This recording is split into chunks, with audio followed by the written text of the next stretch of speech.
Hey everyone, welcome to the first ever episode of Sleazoids, a podcast where we go down the rabbit hole of 20th century genre fare, from the most influential canon classics to the trashiest exploitation films we can get our hands on, and invite you to tag along and help us in creating a canon of sleaze. Each week is a double feature grindhouse style where we discuss two films loosely related by subject or genre, actor, filmmaker, even franchise, and at the end of each episode, along with our honorary Sleazoids, which you can become by subscribing on Patreon. Do it. Do it. Do it. We decide on the official ratings and rankings for every film that we cover. Patreon subscribers are also going to get an on-air shout-out and 2 bonus episodes a month when we switch from bi-monthly to weekly shows this coming March. So for the full experience and the warm feeling inside of supporting this show, we highly recommend becoming a fellow Sleazoid over at patreon.com/sleazoidspodcast. In the future, intro segments like this are going to be a little bit looser. They're going to be a little more fun, a little more improvised. But today, since this is the first ever episode, we kind of decided we were going to do a bit of an introduction of ourselves, of the show, and of all kinds of plugs, which you've already heard. We're going to avoid those in the future. Yeah. But anyway, Gotta do what we gotta do now. Come on. I'm your host, Josh Lewis. Some of you may already know me from my Twitter and Letterboxd accounts, where I drop fire hot takes about new releases all year long. But for those of you that don't, I'm a freelance film critic based out of Ontario, Canada, that loves all matter of genre films and art films, and especially the intersection of both of those things. And joining me, as always, every week is my co-host, Jamie Miller. How you doing? I'm not any of those things, I would say. I'm just a person fascinated with film, especially these films, specifically these exploitation. I'm really excited in getting into kind of the past, the history of cinema in a way, where learning where the things that I love now came from, basically. I'm a musician. That's really what I do. So I don't know. There's crossover there. Yeah. Ever music. since we started working together, I've just been a little more fascinated in the inner workings of film, and I guess that's kind of what has led me here. Yes. So, along with us, we recommend that you join and watch the films along as we do. We will be announcing the films at the end of each episode, so you can follow in the week.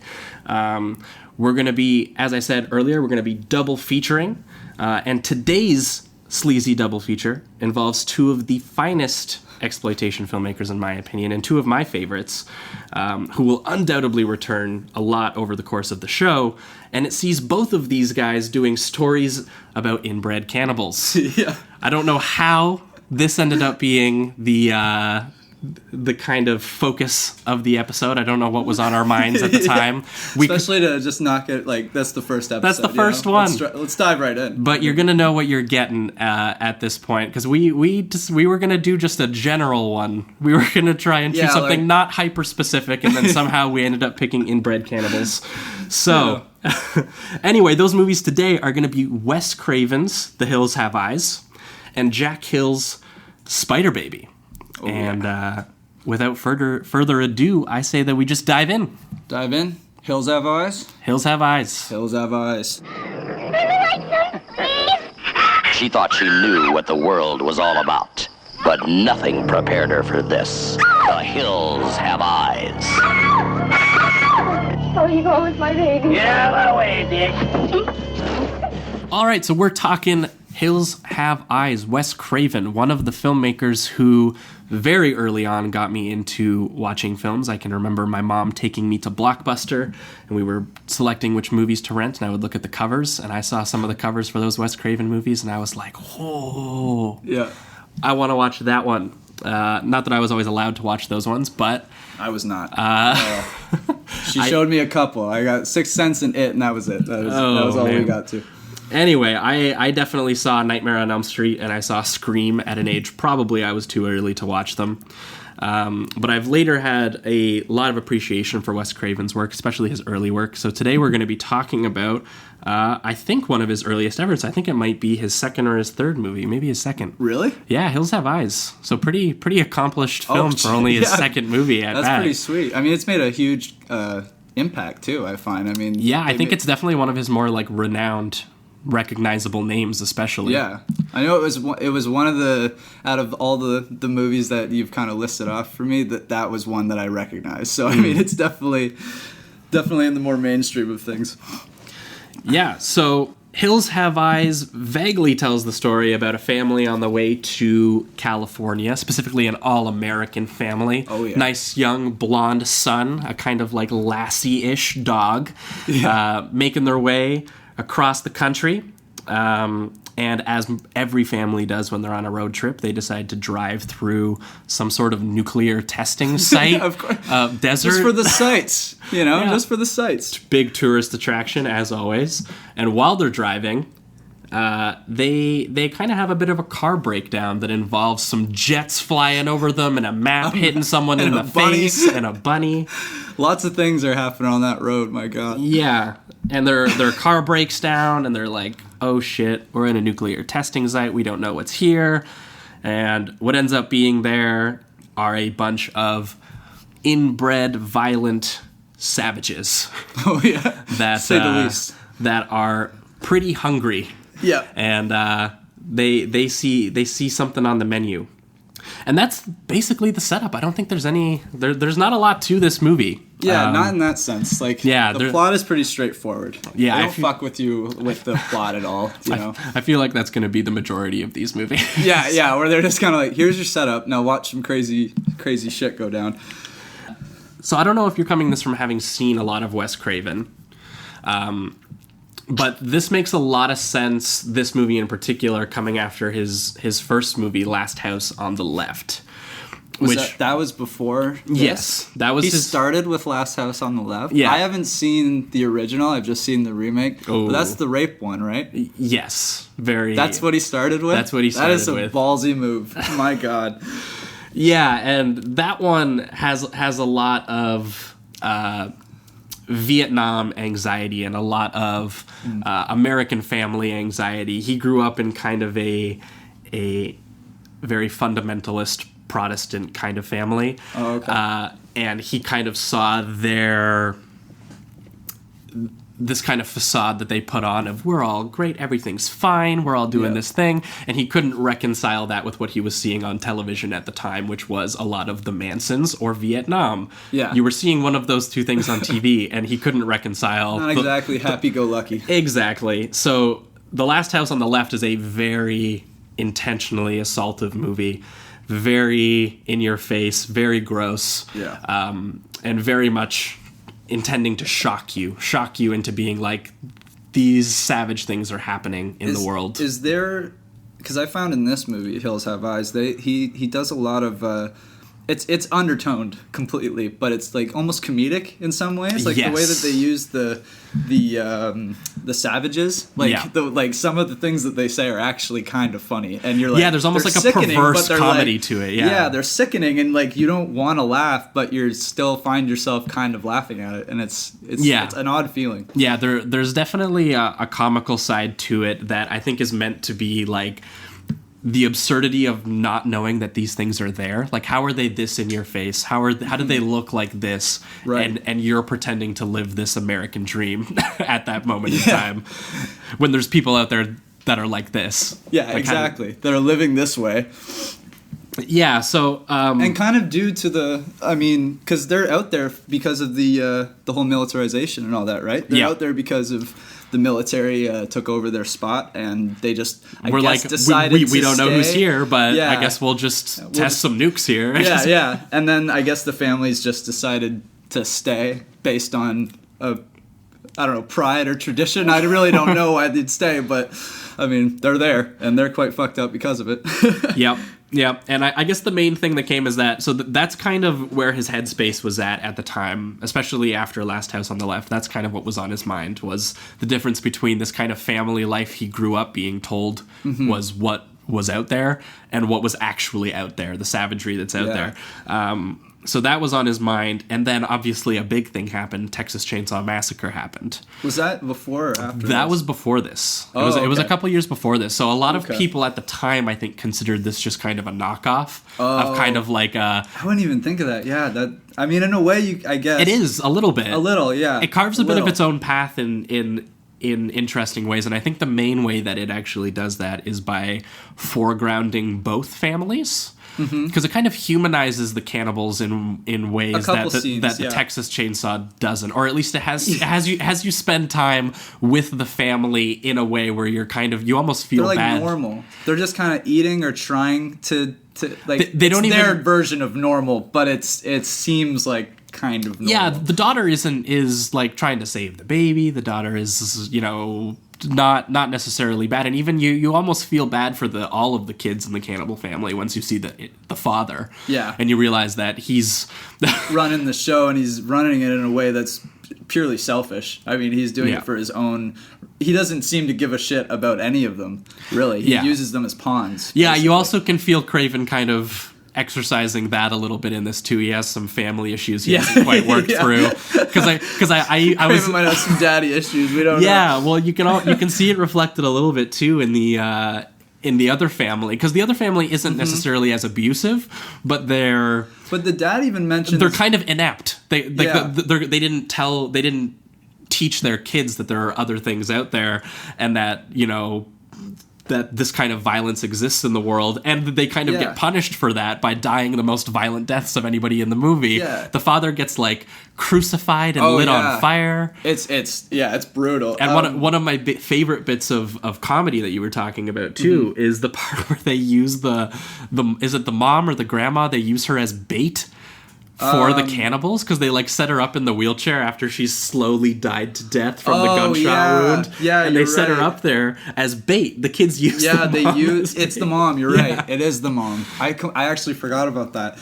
So it was kind of like, you're useful to me right now as bait. Yeah. So regardless of what you have meant to me, I have to use you at in this circumstance right now. Yeah, and if you had maybe taught us a different way, or or told us to avoid things like this, we might have, there might have been a different way, but not in this situation. What was interesting too at the beginning is when I don't know if he's talking to somebody, if he's just talking to himself, just for context, but it's the dad, and he's talking about how he's had to deal with kind of his own savagery in a way, because he's talking about killing people, like he's talking about killing criminals, on the police force and stuff. Yeah, and he even like goes as far as to say like racial slurs and stuff like that. So like he's dealt with his own savagery before he's dealt with this type of savagery, which is way different, obviously. But it was interesting to have him kind of have such a hard background prior to this, then have him be the first to die,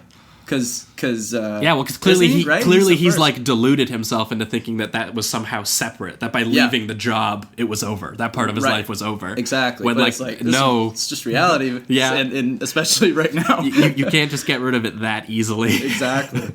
And that was something I found interesting, that the most, or who you would think is the most prepared for this type of attack, is the first to go. And he's someone trained in combat and in firearms. And not only that, and I think it's intentional on their part, the Savages' part, is to display it as we've taken your leader.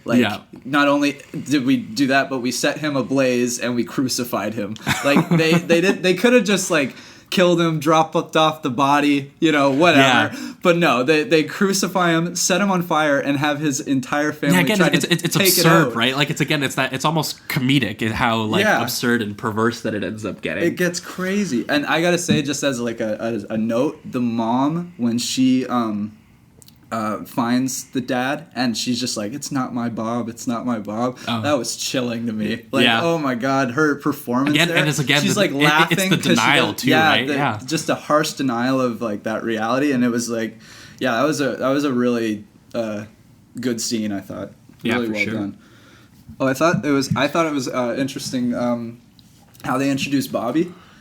Which is kind of like he's kind of wimpy or whatever. But what I thought was an interesting thing is that do you think that they added like the fact that he's super good at gymnastics as a thing that's both a strength eventually, but something that you might think, he's not prepared for something that's about to happen like this. Like, he's in gymnastics. I'm not trying to say, like, you're in gymnastics, you're weak, whatever. In fact, you're probably very strong. I mean, just the social stigma that would come with a guy being able to do the splits and backflips, especially and at stuff, that time. Yeah, and especially at that time period. I just thought that was interesting. Yeah, it is, and I thought it was really funny that they were clearly. I mean, it came out the same year as Star Wars, which is funny, but like they were clearly trying to get like that Mark Hamill type kid. I think they were just all looking for him at the same time. He totally does have a Mark Hamill esque thing to him. Because it was just the early point where they were looking for like the boy. They were looking for like the I don't even know what the word is. Because it really is. It's almost like his plot anyway. His story is like a coming of age story in a way, where he has to basically get out of here, cat. He has to basically take the role of his father. You know, which when he's the so least not prepared for it, like at all. So yeah, that was cool. Yeah, which again is just another failure on their part, because you're just like, clearly, like they didn't teach him beforehand, so now he's gonna have to learn the lesson in the hardest possible way ever. For the first time. Yeah, so.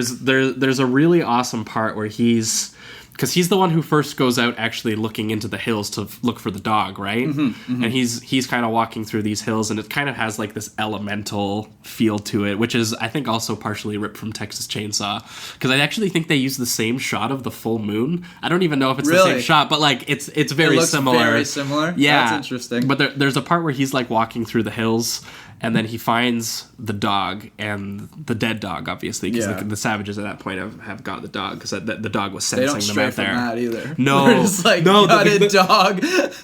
Oh, God. Yeah, the part... Dog lovers will not enjoy that part. I will warn you right now.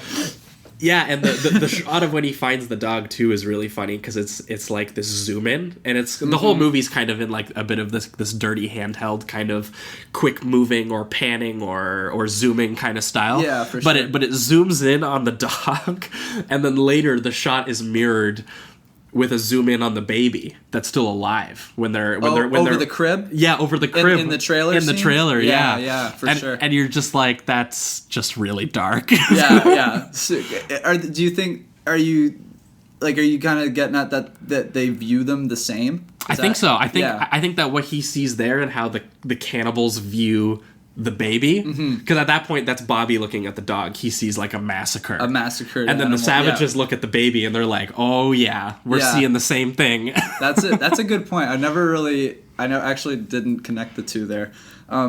This is something that actually happened in the beginning, and I wanted to get your take on it. There's one clip. It's after they get to the gas station, and they leave the gas station, and they're heading towards the desert or whatever.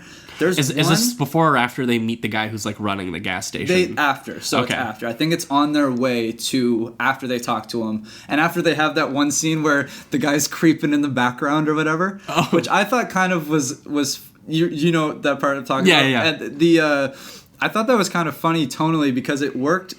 It kind of showed how simple these people were. Yeah. But at the same time, it gave you a bit of a creepy factor. Like, why the hell are you sneaking around, bro? Like, what's going on? And I think that was a kind of cool introduction to the savages in a way, because that's all they showed was just them sneaking around at first. And it was kind of it was both kind of innocent, but you knew something malicious was under, them sneaking around. Yeah, because why are they sneaking around? It's part of the comedy too, is that clearly they're just these vaguely normal people who have normal movements, just doing these things. Right. And then the results of what they actually do are pretty horrific. Yeah, definitely. And there's one scene though, and I don't know if I might just be overthinking it, but there's one where it's about a 2-second frame or a 2-second shot where it shows from the car's perspective driving along the desert, and I swear to God I see one of them hopping along on the side of it, but it cuts so fast that I don't know if that's what I was supposed to see. No, I didn't catch that one, but maybe. And on both times that I watched the movie, I saw it, and it's so fast that I don't know if it's intentional or my brain just kind of going, I see something there. And I just thought that was kind of interesting. I wouldn't put it past them, and especially with a movie like this where they have it's pretty easy to shoot this kind of like gritty lo-fi kind of style that they got going for it. I wouldn't be surprised to find Craven using every trick possible to like put some information in the frame. Yeah. And can I just say it would have been so easy for them to fuck up the look of the savages. Oh, you know, and I like even it's not even that crazy what they do, but they do just enough that I think it really works. Except for the dad's a little corny. I feel like with his like he's got that like split clay nose. It literally looks like Play-Doh almost. Like, but I love the design of the tall bald guy. Oh yeah. He's got the look for sure. And yeah, a lot of the dad definitely kind of just looks like they put some dirt on a homeless guy, and we're just like. And then put a little bit of makeup to make him look like Klingon or something like that. And we're like, there you go, man. Yeah. You're the leader of a savage pack now. That's right. Yeah, so I guess the main thing that distinguishes this from Texas Chainsaw, which is are a lot of what the main comparison is for a lot of people. And I guess because it came out so soon after, and it's clearly latching on to the same, like... I don't know, this one's not based on any true story, but it's trying to tap into that, like, this could happen to any American family, or like, it could happen to any of you driving to California, is how much time we actually spend with the cannibals. And the reason I pointed out is that I think you actually end up feeling bad for a lot of them. And one of my favorite moments is when they kind of realize that they've lost like the dumbest member of their tribe who just got pushed off a cliff by a dog. Thank you, Brigby. I love doing that voice. Ever since I saw that scene, I was just like, oh my god, the timing of their like when they're on the walkie-talkie with them, and they're like almost they're like 10-year-old kids excited to talk to their brothers, you know? Like, yeah, exactly. It's that made me laugh, like wholeheartedly laugh. Yeah, and then I'm sitting there and I'm like, oh man, that's just, I don't know that he deserved that. Like you don't actually see that guy do anything bad. He seems he seems almost just like under the influence of everybody else, and he wouldn't know any better. Yeah, because he does come off as that like the dumbest one of the bunch for sure. Yeah. So obviously he's the most influenced by everybody else. Yeah, impressionable. So right, that's the word. And so when the dog comes up and that's the first savage to go, you are kind of like, oh damn, I don't know if he deserved it. Like it's like, like maybe, the other ones maybe, like maybe like the older brother who was like raped the who the daughter just got done doing that shit, like for sure. And it's also interesting, like he could, as far as we know, sure he is kind of laughing and with them, so it seems like maybe it gives a bit of an inclination that there might be a past with them, and that they've done fucked up shit with each other before. Oh, of course, as opposed to the daughter, who seems to really be protesting it the whole time, or at least trying to find an escape route. Yeah, right. Yeah. But you don't see it on this character, so there's that hint, that kind of glimmer of innocence. And I think the idea is that Craven is kind of like, did that guy really deserve that? Right. Like, is that the way? And that's just what differentiates this from a lot of the other ones. Tribal war. Yeah, it kind of equalizes the two families in like, are these kids particularly bad? Maybe, but were they also made that way in some capacity? Mm-hmm. And or also, is it fair? Was it always led to this? Like, or is it also though? Is it fair that these other kids have to become like them in order to survive? So it's just, it's not, there's not an easy yes or no in that. Which is why I think that, like, for example, one movie they do reference in the movie is Jaws, obviously, with the poster in the trailer, which has a bit more of a black or white villain in that one. I don't think anyone's humanizing the shark. Right. Yeah, for sure. There's I don't think there's any point where they're like, yeah, but I mean, Jaws is okay, guys. I don't know. He just killed a 12-year-old kid. Yeah. It's no problem. Another thing for the kind of the traditional American family, the freedom and all those things. There is a great line that I actually put here in my notes, which was faith in the good Lord and a little gunpowder. Oh, and that is like, a perfect description. That's perfect. Like that is exactly. I think they say it right before they're about to like plan everything. Like before they're about to separate and do their own thing to survive. I guess father was gonna go find the whatever. Bobby was gonna go on the hunt with the dog or whatever. And yeah, I think it's the father that says it. He's like, all we need is a bit of faith and some gunpowder or something like that. And you're just like, that is the epitome of it right there. Like, unfortunately that doesn't work out for him. And instead, I think the kids learn that actually it's more. What does he end up beating that guy with in the end? It ends up being some sort of club or something. Yeah. Well. Oh. Isn't it a? I thought he stabbed him. Or maybe he stabbed him. I thought, you know what? Oh no, I don't actually remember. Now I'm like thinking it might be a club or it might have been a knife. I just don't remember where he gets it from. I think it was a blunt instrument though, because I think that's the idea is that he becomes the savage essentially.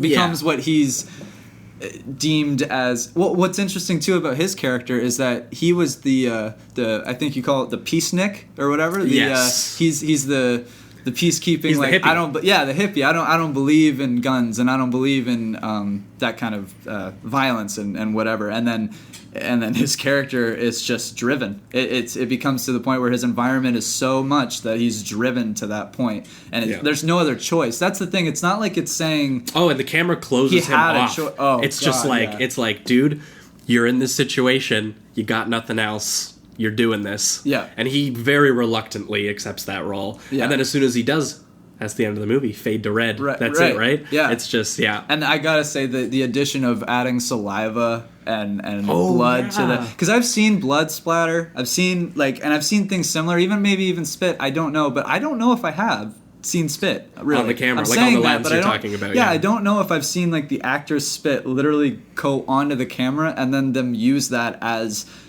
just fuel for the scene. Like it's like he's frothing from the mouth. He's an animal at this point. He's no longer the human. He's no longer the peacenik. That's for damn sure. And he's become the savage that he hated. Yeah, and you don't even find out what happens to any of them after, because that's it. That was it. That's the story. Right. That he became this thing because the world made him that way. Yeah, exactly. And for the first time I watched it, I was a little upset. That they just closed. I liked the close. Don't get me wrong. Like when they just end the movie that way. But you wanted a little more. But it did. Well, just because they kind of just leave them all hanging. It's like they're still in the desert. Oh, see, I kind of liked that. That's true. I mean, I think that's just me being like the completionist of plot or whatever. Yeah, you kind of want to know. Yeah, I'm like, did they get out? Like after this, what happened to the baby? They just blew up their trailer. Like they blew up everything that they owned. In order to kill the savages. So it was like. I mean, maybe they'll just become the savages now. Yeah, you know what I mean? Like maybe they're now gonna be the hill dwellers and be the savages. Like it was just interesting to me that he didn't really wrap that up. It doesn't seem like an ending that people would have been very happy with at the time. I didn't read up to find out if people were. Yeah, and I wasn't unhappy about it by any means. I just felt like I was like, well now I'm kind of concerned for Bobby. You know what I mean? I kind of want to know if Bobby was okay and all that shit. But I like it wraps up the point of the film. Yeah, and that's really what it was for. So I'm not mad at it by any means. I think it was great. It was just. A little part of me, I guess the completionist side was like, I hope Bobby's okay. You know? Yeah. All right. So at this point of the segment, we're going to enter the reductive rating round, where after we just had a full discussion about the movie in all its complexity, all its nuance. Oh, yeah. We're going to reduce it to a number between 1 and 5. And it's the right number. And it's the right number. So for me... Hills Have Eyes is a pretty easy 4 out of 5. And for you? It's a 4 out of 5 for me, too. The first time I watched it, I will say that I did give it a 3. I just don't know what it was that made me not, like, really like it at first. I liked it. It was just something... There are a few things, like, we didn't really get into it, I guess, but the beginning part where it was, like, the whole setup of why they're there in the first place. Yeah. I guess it was just when they show the jet... really low. I can't imagine a jet going low and also a jet going low enough and slow enough that it would actually even distract you. You know what I mean? So there were just small things like that I was just letting myself get too wrapped around, that kind of thing. But after I let that go and just kind of understood what the film was doing, it was an easy for sure. All right. Well, there's our ratings. Our honorary Sleazoids. You will find a poll in the Patreon where you guys can vote and help us decide what the official rating for this one is. But that's it for Wes Craven's Hills Have Eyes for now. There might be a little bit of bleeding discussion into it in comparison to Jack Hill's Spider Baby. But that's next up. And yeah, inbred cannibals. So next up is Jack Hill's Spider Baby. Let's dive in. Spider Baby. Dreams and bones and bats and bones and teenage monsters in haunted homes, a ghost on the stair, a vampire's bite. But beware, there's a full moon tonight. Big fat bug right in my spider web. Virginia, are you crazy? You're bad. Bad. You were not supposed to play spider anymore. Animal spiders creep and crawl, boys and ghouls having a ball. All right, so we're talking Spider Baby by legendary exploitation filmmaker Jack Hill. Spider Baby is I would consider it a horror comedy. Definitely. Oh yeah. We talked a little bit about how Hills Have Eyes has a bit of a comedy to it, but I think it's a little bit more of a absurdist, perverse, a little bit more of a layered into the actual horror. I think of that scene where the savage is like siphoning the gas out of the car, and you can hear that sound effect, and then you hear the people kissing in the car sound effect. Yeah. Just a disgusting combination of sounds. But like that's where the comedy comes from in that, or like how brutally the father is killed, like you mentioned earlier. Well, that's you're almost so shocked that you have to laugh. It's like that kind of Whereas thing. this has a bit more of a classically comedic sense to it. A lot of people compare it especially to within the performances themselves. Yes. A lot of people compare it to The Addams Family, and that it has a bit of a kookiness to it. I feel like the movie sets you up for that right away with that. Like, what came first? Just out of curiosity. I believe The Addams Family came first, Okay. but weirdly enough, because this came out I think 3 or 4 years after The Addams Family, but this was shot around the same time. Really? So this was That's shot interesting. like very soon after or around the same time that The Addams Family was shot. So he was clearly trying to do something in a similar vein, but he also has a very unique take on it, which we'll get into. But yeah, it definitely sets you into that kind of like kooky mood with the little animated intro and the song. I was just gonna say it is. I think it might be like my perfect. Like it's a perfect setup for the movie. Oh like yeah, an absolute. They have like a Halloween song that kind of has this commercial feel almost in a sense. Yeah, it's very absolutely. like it's almost upbeat, he's like, it's but it's the still maddest story ever told. Yeah, it's like it's the Monster Mash. Like it's the same thing, same kind of vibe. And it's perfect for this movie. Like absolutely, they nailed it on that intro song. Yeah, for sure. So Sets the tone perfectly. Yeah, and then as we get into it, the movie ends up being a bit of a. It's obviously inspired by these classic monster movies. They point blank reference a couple of them in the movie, like Frankenstein and the Wolfman. But it also infuses it into kind of like this old classical Hollywood stagey style.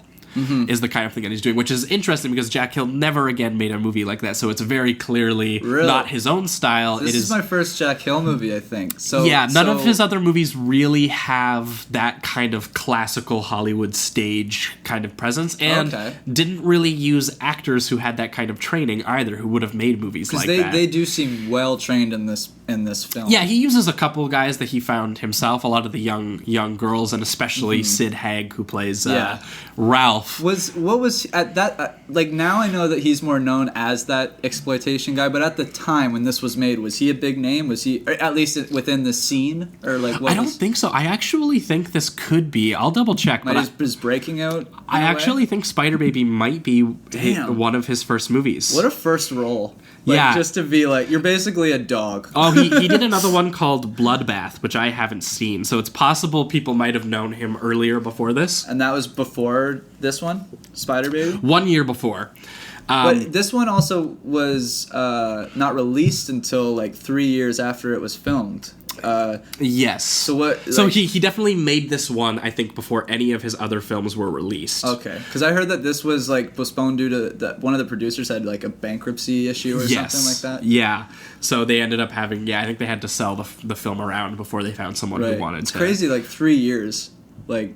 They that just seems sat like on a this long movie. time. Yeah, and apparently they couldn't really decide how to market it, and apparently it opened and people weren't really sure what to make of it. And later on, it became a cult classic. Like, was it one of the first black comedies? Oh, probably not. I think. Why do you think it was kind of like?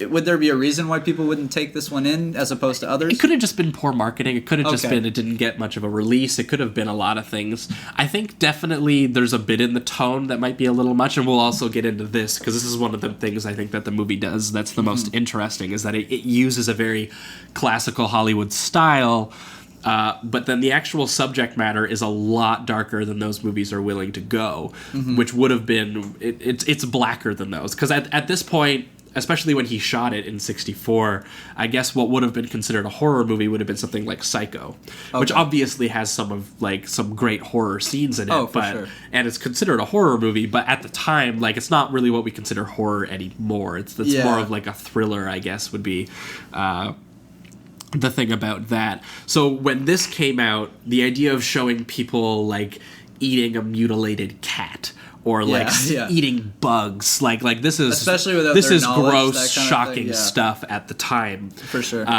Which definitely I could see an audience walking into that not knowing what they're watching and being like, "What is this?" Especially in how it directly contradicts the style, where they think they're getting something a little more classy. And the acting, which by at least some of the older people, or say the lawyer character in the film, are a little bit more Hollywood style. I was going to acting. say it seemed very Hollywood. Like they had that. It was interesting because it seemed like it was an exploitation film mixed with a Hollywood film, like put together in a way, which is really cool, and I think that's exactly what it is. More normal, as it were, characters, quote unquote normal. Totally. Because like he even has the classy delivery of that kind of Hollywood, like the way that they seemed to deliver lines back then, where it was kind of like that. Hey, kid, and like kind of fast paced, kind of. Even the opening when the mailman is coming through town, and he's played by a pretty well known African American comedian. Oh, really? At the time, yeah. Oh, okay. That's cool. So when you watch that first scene, it's a comedian coming in on a little bike delivering the mail, and you're like, oh, this is this kind of movie, and it's even the music isn't. Well, that just made it even better for me. Like, I didn't even know that. I thought it was just a dude, like he's just a mailman. That's it. That's very cool. Yeah. So even the music is a little light, and the movie feels really light, and then the mailman pulls up to the house. And he falls into her trap, and the way that he shoots him, because it switches right then from like these kind of like wide Hollywood images, these stagey images, all of a sudden it's a close-up of her just stabbing the hell out of this guy. And again, at that point in time, like, that's a pretty vicious sequence, especially when you see the ear. She chops the ear right off of the guy. And you're just like, and that's in the first 10 minutes of the movie. So you're set up for what this movie is pretty much immediately, where he's like, this is not your typical Hollywood thriller. And it's such a fast switch. Like, it's literally immediate. Just, I'm looking into this house that I've never been to before. Home? Yeah, and then just boom. And then I love the... how she enters frame. It's actually like the creepiest shit ever. Oh, with her arms up too, and she's like, they're up, so like, because you're not expecting it. So like initially, it's very like, inhuman movement. Is this a human? like for the first like second you're watching it, you're just kind of like, oh, this is off, and then you're like, oh, it's just a girl. Oh shit, she's got 2 knives. And it just kind of unfolds as the scene goes, and just with like a few visual cues makes you go from this like, oh, this is kind of maybe a lighthearted film, or at least something's gonna happen, but there might be more comedy in it. And then that was one of the creepiest sequences I've seen. Like, wholeheartedly, it's very in creepy. Horror. I was like, damn, that was really creepy. The imagining of you like two knives too, like as pincers. Yeah. Like she just that thought, like it takes it to a whole nother level when she's imagining you as just a bug, and like you're nothing to her in a sense. Yeah, and another great way that they kind of contextualize that violence too, because you see it and you're a little shocked by it at first, and then what's funny is everyone's reaction to it in the house, because that's when Bruno pulls up, who we realize as the story goes on, Bruno is the caretaker for this family called the Mary family, and they have this syndrome that I guess regresses them over time. So pretty much primal. Yeah, into these like animalistic, she cannibals. By the end, yeah. Yeah, absolutely. And what's funny is Bruno comes up to the house, and again he's played by Lon Chaney Jr., who plays the Wolfman in the original Wolfman film. So he is, and his father was a very well known silent film actor. So these are guys very well versed in Hollywood filmmaking. Okay. So especially at the time. So he comes up and he's got this very classical style of acting, and he comes up and you see him look at a very murdered mailman, and he's just like, oh dang, like, she did it again. Here we go again. Yeah. And like that reaction to it is you're just like, are you seeing the same thing that we're seeing? Yeah. And then as the movie unfolds, you kind of get an idea of he is, but you know, he has an unconditional love for these kids he's sworn that he's gonna protect, so that he kind of has to push that aside. And again, it's the merging of styles that really makes you feel that. It's the savage violence and then his Hollywood acting combined, and you're like, that really makes you feel that. Because especially that scene where I believe it's after that they murder Schlocker is his name, with the cigar. Schlocker, by the lawyer, right? Him dying with the cigar in his mouth is brilliant. The best thing I've ever seen. I mean, he's also just a great character in general, because he walks into the scene, because that sets the plot in motion. As he walks into the house and here's the aunt and uncle who want to see the estate and maybe figure out, maybe steal it from the kids. Yeah. Because that would be a plot in a Hollywood movie, like a noir or like some of these ones that involve like insurance brokers and stuff. As the lawyer would come in and be like, "Oh, we're going to take this house now," and like that's the drama of this movie. And I'm like, "Dog, you're in the wrong movie." So that's he has that kind of Hollywood feel to him too. And he gets murdered, and he has that great line. Probably the line of the movie where he's like, well, this has just gone past good taste and prudence. And I'm like, you haven't seen anything yet. Yeah. The movie speaks upon itself. Which is really interesting. It's so self-aware. Yeah. And I think that's why it worked for me so much, is because it struck a chord with me right away. Like as soon as the scenes with the sister started happening, and they were like, "You're gonna get in trouble for this." Oh, their acting is so creepy. Yeah, it's amazing too. I think it might be like my favorite like performance in a horror movie when it comes to. I guess I shouldn't say horror, because they have such a comedic tone to this movie as well. But they genuinely creeped me out. Like it was like this.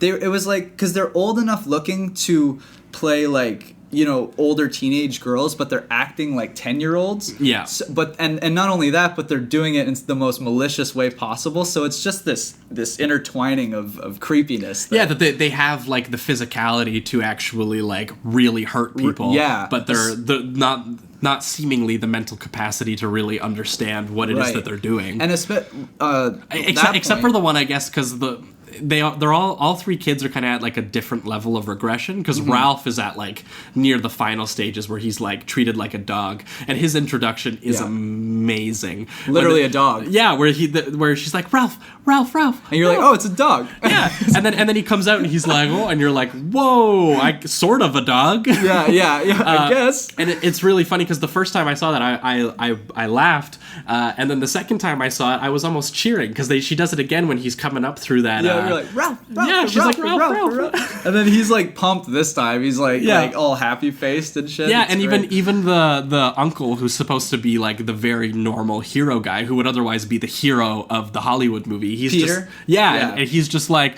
oh, he's just a big kid. And I'm like, sorta. Well, I love how that's how Bruno reacts. He's like, yeah, just Totally. a big kid. Yeah. That's what's going on here. Not he's regressing into an animal or a cannibalistic incestual being. You know, like it's he's just a big kid. That's all that's going on here. Yeah.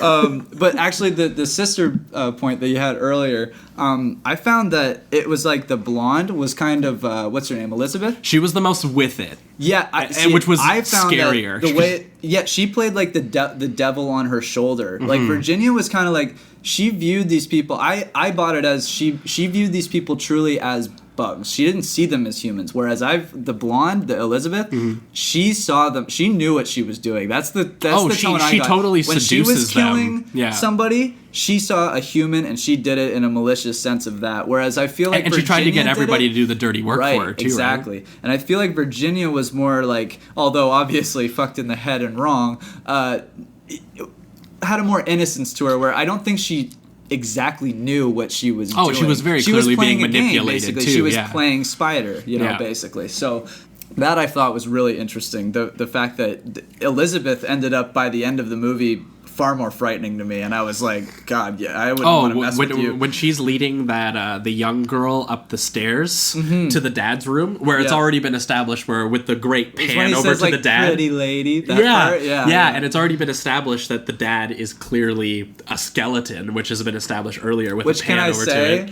it. Did Texas take from that a little? I think Texas. I think took I was from inspired because, like, when I saw that scene, I went, holy shit, Toby Hooper, man. I think you took that a little bit there. Yeah. Which he did in a great way, but I just thought that was interesting. Yeah, a lot of these movies kind of speak to each other. Yeah, Hills for Have sure. Eyes in this and Texas. And it's cool to because I'm almost diving in, like, it almost seemed backwards because I went from, I watched Texas, and then I watched Hills, and then I watched Spider Baby, and if I just watched them in opposite, I'd see kind of where those inspirations came from. So instead of almost seeing it in the opposite way, I'm like, oh, it came from that. Oh, it came from that. You know? Yeah, you're just kind of interesting. Yeah, it's a cool way because you're just kind of seeing like recurring images in different times. Yeah, so I'm just seeing like where all these things came from, and it's cool to see where people we basically worship as geniuses now got their shit from. It's very cool, very cool. Oh, what's your take on? Because at one point, Virginia takes kind of. Like, she basically hits on Peter, her Uncle Peter. Yeah. And, like, is really trying to seduce him. Oh, she pulls her dress up a little bit. Right, she tries to seduce him. And I didn't really know where they were coming from with that. Was that more like she thought of him as the nicest man that she's come across, so it's like I think she felt comfortable? Like, I wasn't quite sure where that was going, to be honest. I think it's to do with a little bit of the whole inbreeding thing. Yeah. I think that was the idea that a lot of these kids have gotten. Obviously, they're getting sexually active because they address it a little bit with Ralph. I feel like it's a too. very fucked up coming of age story in a sense. A little they're bit, trying to do in a way. Yeah, because the same thing with Ralph, because there's that kind of baffling scene where the aunt, I think, is chilling up in the room, and there's this great shot where she's in the lingerie and she's kind of doing the little dance, and she's kind of has this scene where she's being very clearly objectified in this very exploitation kind of way, obviously. Yeah. Right. But then on in the back. In the framing, you can see that there's a doll that's kind of dressed like her a little bit in a web on the wall. Oh, okay. I didn't notice that. So you can see that there, and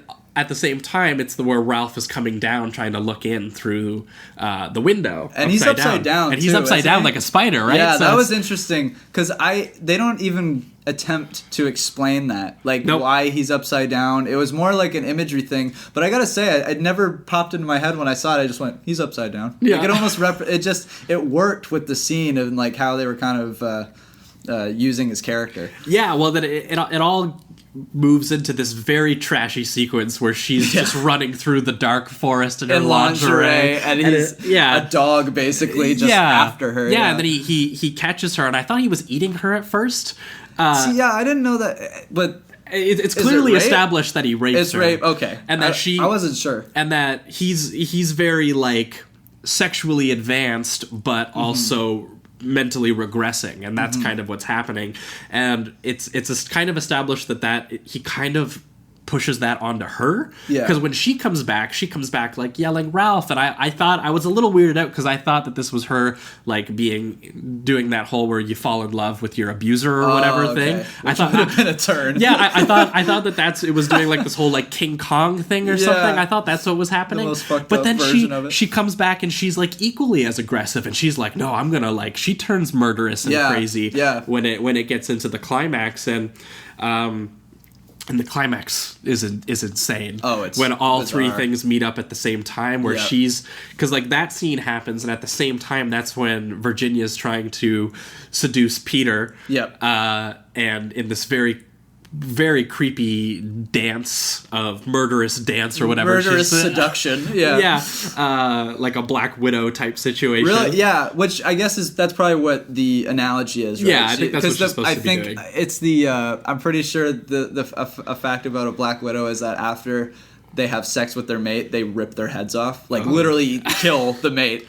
So it might be kind of a play on that in a sense. Yeah, absolutely. You know? And at the same time, the older sister is, I forget what she's trying. She's trying to feed the younger girl to the aunt and uncle who are downstairs. Yeah. And I think that's when the hairy people, right? Yeah. They must have gone, I guess, full animalistic at that think point. that was the implication, because the one guy even looks exactly like the Wolfman. Exactly. I thought that was interesting, the fact that they go all out. They could have just made them slightly messed up, but they were animals basically. Which is interesting too, because the way that his makeup looks, it actually kind of looks like the cannibal dad from Hills Have Eyes, where they just kind of did this big hairy man. For sure. Yeah. Yeah. So they all climax where they're all running into the same room, and everyone's just attacking each other for totally different reasons, seemingly nonsensical, all being reverted to this kind of animalistic state. Yeah.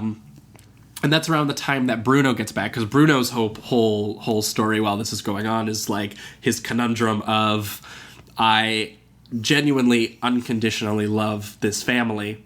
I have worked for them for so long, and it works really well because his performance is very, very good. Yeah. Lon Chaney's performance. Especially that kitchen scene when they first murder Schlocker, and they're like, "Don't hate us" or Don't whatever, and then like, he just I would has never this hate you, and he's got the monologue. tears. Oh, he nails it. Yeah, I didn't expect to have such an emotional scene in this movie either. Yeah. Like I was like, wow, these performances are next level. No, Jack Hill, like he definitely casted correctly, and he pulled him from the Wolfman, because he recognized that the Wolfman character and the way that Lon Chaney performs him especially is a really moving performance. Yeah. And he uses him in this for almost the same purpose, but it's interesting because it's reversed. Because in the Wolfman, it's all about how he, when he turns into a werewolf, is hurting everyone around him, and in this one, it is about how the people that he loves around him are hurting people, and he can't really reconcile his feelings with the consequences of what their actions are, and he just decides, I'm gonna take it all down. He has this kind of like abstract feeling of like, burn it to the ground, blow it up. I'm taking it all down. This is it. And I think it's revealed in the very end to be a little bit of not arrogant, but like misguided maybe. Yeah. That he could do it all himself, that he could just end the line of all this violence. Yeah. But either way, that climax where all the violence is happening all at the same time. Meanwhile, Bruno arrives back at the house with dynamite, really upset that he has to basically kill everybody, and he even tries to get people out of the house when he's just like, you don't have to be here for this, I'm taking this responsibility, right? Like leave, because he allows Peter and the younger girl to leave, not as well as anyone else, because that's their daughter at the end. Continuing the lineage. Correct? Those two run out of the house as the house is exploding and taking everybody down. He's like, all right, it's over. That's the end of the Mary syndrome, which he sees in like some sort of medical dictionary, I assume. Mm-hmm. Which is funny because a lot of old Hollywood movies like that would have opened with a book of something like that with a guy narrating. I thought that was funny when they closed the book, because they open it with him and close it with him, correct? Yes. Okay. So you know throughout the whole movie that he escapes this situation. Right. When he closed the book and it just said like peculiar diseases dictionary or whatever, I was like, so So are you telling me that this specific story was in this Oxford version of the dictionary? Like they're like, to explain this crazy disease, here's a story of incestual cannibalism to explain how far it can go. You know what I mean? Yeah. Like, why was he reading? That was just funny to me. It's like, why was he reading out of the way that medical dictionary, and he reads this story? I'm just like, why is this story in a medical dictionary? Yeah, and the way that he performs it too, it's so like smug. Yeah. Oh yeah. He's He's so- like, and it happened that yeah. I made a shitload of money. Yeah, Like, that whole thing. I guess I'll just have to live with that. Although I gotta say, throughout the film, Peter is like the most likable dude in the entire world. Like, he's just going with everybody. Just like, oh, sure, I'll try some cat. Why not? Yeah. All right. Oh man, he's like the chillest dude ever. Yeah, it's yeah, hilarious. It's really funny because he would definitely be like the really relaxed hero character. Yeah, he's traditionally right, and he's more like. Because he's still used as that character, he still ends up being the hero. But he's very naive. Not a hero. He's very naive is the thing about him. The way he's used in the story is right. He's the one who's seeing the least of what's creepy about the That's situation. what I was just gonna say. When the performances are so Right. obvious, like looking at these girls and looking at Ralph and looking at this, he's just like, oh, this passive, seems right. Yeah, compared to everybody else in the movie. Yet he's the one that you would think would be the traditional lead guy. The one who would be like, really I'm going to cool. save everybody and get us all out of here. He Instead, does he gets nothing. everybody killed. He does nothing. He gets seduced by his niece. He eats some cat. He escapes the house because they let him escape the house. And clearly the younger girl who ends up marrying him is like being like, something's off here. Like, we should not be separated. Right, and meanwhile, like, Liz is taking her and being like, oh, pretty lady, you're going to come with me. I've got no bad intentions up there for you. Pretty lady. Yeah, and Peter... yeah. Like, she says it twice, too. Yeah. That's, like, the best thing when she goes, come on, pretty lady. Pretty lady. She says it literally twice in a row, and I thought that was hilarious. I'm like, you were the creepiest girl ever. Yeah, so it goes through all that, and in the very end, very, very end, it's revealed that as he's giving a smug narration about how the Mary syndrome is over, and I'm wealthy, and everything's okay, and his typical naivete, it's revealed that his daughter with the younger girl has the exact same disease, and it's looking like it's gonna spread. You can't escape your family. No. You can't escape blood. It's just like, that was such a, and I love too how they I felt like it was kind of, they broke the fourth wall at the end. Oh, right? the young girl definitely looks at the camera. And I feel like it was kind of like she's looking at you now as a bug. You know what I mean? Oh, there's definitely... She views you as nothing, just as they viewed the other people as nothing. There's definitely some dramatic irony there where she's just like, you guys just saw what happened. You know that Peter doesn't know shit so about anything. Like, I'm back, bitches. That kind of thing. Like, it's like the disease is going. And I also love how they said the end ? Yeah. And for once, I wasn't like, I know that that's not for a sequel. That's just, it makes sense because the lineage will keep going and the problem may arise. I don't, maybe I'm wrong there. I don't think there was. I don't think there was an intended sequel because the question mark to me was more like the end. No, because not at shit all. is going to continue and it's going to never end. So that was really interesting. I thought that was cool. Yep.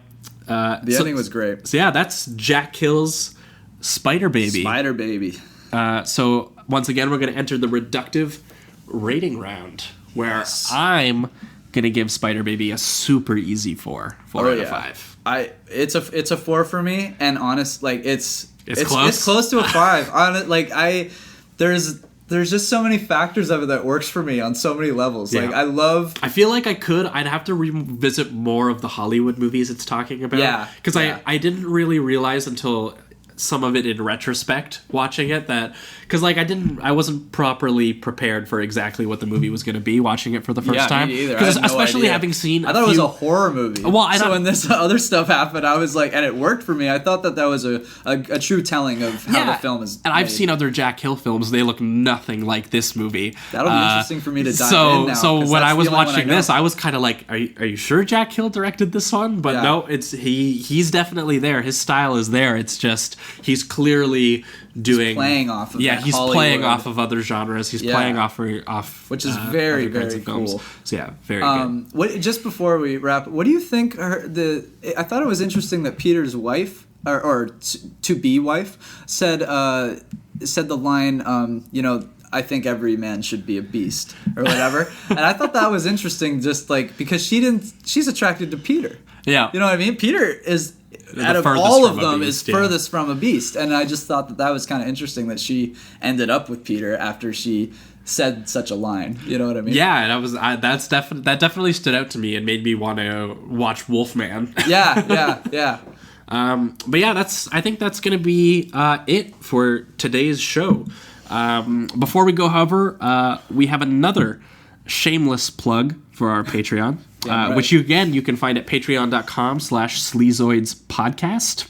Again, subscribing gives you exclusive discussion boards and polls to help us rate and rank the films that we talked about today. Please, though, make sure that you've seen the film. Yeah, it'll help. We're gonna do spoilers pretty much throughout this entire thing. So and I just, for the most part, if you're gonna rate anything, please make sure you've seen it. Don't go by off what we've just said and copy "What's our going ratings. Yeah, no, watch it for yourself. We genuinely want to hear your guys' points of view and your takes on them.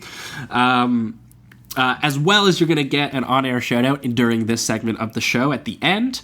But the biggest perk, and the main one, is that starting in March, we are going to be adding 2 bonus episodes a month, so 1 episode of Sleazoids every week, and you can get all of those episodes by subscribing. You can also find us on Twitter at SleazoidsPod. And you can find me on Twitter at @TheJoshL, and Jamie. And I'm at Jamie Miller ACAS. That's Jamie Miller, and then ACAS, all lower caps. Hell yeah. And if you're feeling particularly generous, we'd love it if you guys could give us that 5-star rating on iTunes and please. write a review of the show to help us climb the ranks over there. If you do, you may find your reviews even read out loud by us in this segment of the show on future episodes. So love it. Yeah, love it or hate it. This is your chance to get read on the show. I shouldn't say we it, but want to we will hear. Talking about 1-star reviews too, because we're gonna laugh our asses off. Absolutely. I want to know if you hate it, so we can have a good time. Absolutely. Anyway, guys, thanks so much for joining us on our first ever episode of Sleazoids. We'll hope to see you again in future weeks. The next episode is going to be in 2 weeks' time, where we're going to be taking a bit of a different turn. I'd say a pretty big left turn, and we're going to be looking at movies about violent men of the law. We're going to be talking about another legendary exploitation filmmaker, Don Siegel, and we're going to be talking about His Dirty Harry, starring Clint Eastwood. At the time, one of the more shocking uses of Eastwood, though for mostly people who haven't seen some of his more violent Sergio Leone outputs, but it was a particularly violent film at the time. And also, we're going to be pairing it with John Irvin's Raw Deal, starring Arnold Schwarzenegger. Yeah. This is before, you were telling me was before that he had his kind of persona, his famous movie stardom persona. Yes, this was around the same time that Terminator and Commando were coming out. Okay. So it was just as he was creating this persona, people were looking at this guy and for the first time discovering him as an action hero and not a bodybuilder. Yeah. So it was a very weird time where people weren't absolutely sure what they were looking at, and I can imagine. Yeah, and it's one hell of a movie. Yeah. So again, you guys have 2 weeks to find those movies and hopefully watch them, and you can join us next week. And even if you haven't and you just love the discussion, feel free to show up. Anyway, guys, thanks so much for listening, and we'll see you guys then. Oh yeah, catch you later. Peace.